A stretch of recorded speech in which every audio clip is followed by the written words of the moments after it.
সমস্ত দুঃখ কষ্ট তাকে কখনো স্পর্শ করে না। তাহলে আল্লাহও কিন্তু বলেছে আমাকে কোনো দুঃখ কষ্ট বেদনা স্পর্শ করতে পারে না। এই পৃথিবীতে থেকে আমাকে কেউ গালমন্দ করেছে, যদি আমার মধ্যে সেই গালমন্দটা লেগে যাইত তাহলে তাকে আমি শাস্তি দিয়ে দিতাম।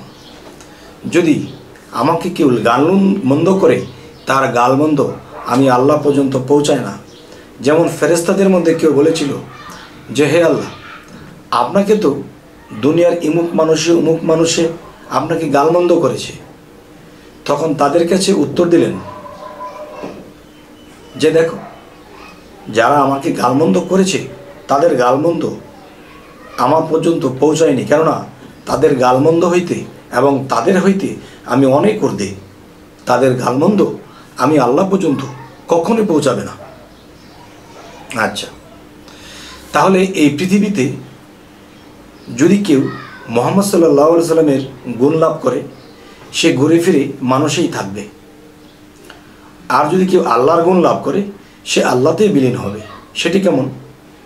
আল্লাহ বলেছে দুঃখ কষ্ট আমাকে স্পর্শ করে না, কারো আঘাত আমার লাগে না। তাহলে বোঝা গেল এই পৃথিবীতে কোনো মানুষ কারো আঘাত, কেউ কাউকে বকা দিয়েছে, কেউ কাউকে আঘাত করেছে, সে এই বকাটা নেয়নি, সে এই আঘাতটি আঘাত মনে করেনি এবং সে ক্ষুধার্ত হয়ে দিন কাটাচ্ছে, কিন্তু হাসি মুখে চলছে। তখন এই গুণগুলো কার? আল্লাহর। আল্লাহ কি বলেছে? আমি কখনো ক্ষুধার্ত হই না, আমাকে তৃষ্ণায় পায় না, আমাকে দুনিয়ার লোভ লালসা গ্রাস করতে পারে না। তাহলে এই পৃথিবীতে কোনো মানুষের মধ্যে যদি এই লক্ষণগুলো দেখা যায়, বা আপনিও যদি পারেন, বা আমার মধ্যেও যদি থাকে, তাহলে সেই ব্যক্তিগুলো আল্লাহর সাথে বিলীন হবে। কারণ একটা হলো মুহাম্মদের খাসিয়ত, আরেকটা হলো আল্লাহর খাসিয়ত। তাহলে আল্লাহর গুণ, আল্লাহর খাসিয়ত যার মধ্যে এসে যাবে, সে আল্লাহতে মিশবে। তাহলে হে সমস্ত জগতবাসী, আজকের এই আলোচনাটি আপনাদেরকে কি বোঝাতে চাইলাম? কেউ যদি চায় যে আমি পৃথিবীতেই থাকবো, আমি মানব সেবা করব, ভালো কিছু করব, হ্যাঁ করেন। মুহাম্মদ সাল্লাল্লাহু আলাইহি সাল্লাম তাই করেছেন এবং মুহাম্মদের গুণ লাভ করা হলো। এরপর যদি কেউ চায় আল্লাহতে বিলীন হব, তাহলে সেই ব্যক্তি এটাই করতে হবে।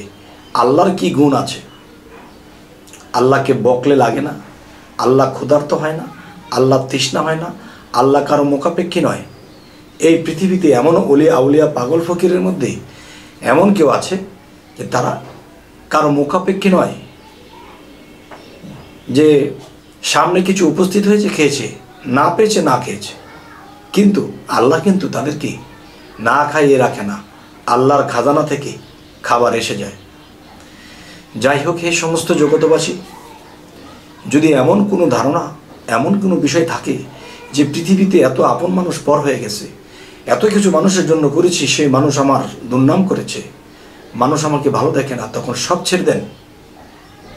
যে আপনাকে ভালোবাসলো না, সে আপনার উপকার করলো, যে আপনাকে আঘাত করলো, সে আপনার উপকার করলো, আর সে নিজে ক্ষতিগ্রস্ত হলো।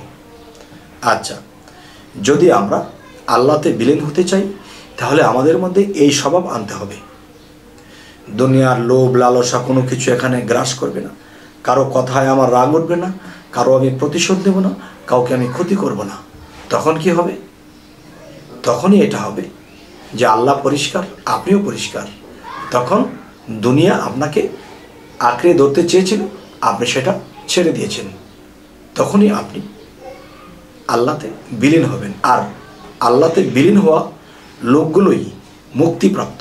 আল্লাহ যেরকম মুক্ত, আপনিও মুক্ত হয়ে যাবেন। যাই হোক, আজকের এই আলোচনা আমার মন থেকে আল্লাহ যতটুকু তৌফিক দিয়েছে করলাম, কিন্তু কী ধরনের আলোচনা আপনারা চাইছেন অবশ্যই আমাকে জানাবেন এবং আমাদের চ্যানেলটিকে সাবস্ক্রাইব করে রাখবেন, পরবর্তীতে যেন ভালো আলোচনা এনে দিতে পারি। আল্লাহ হাফিজ।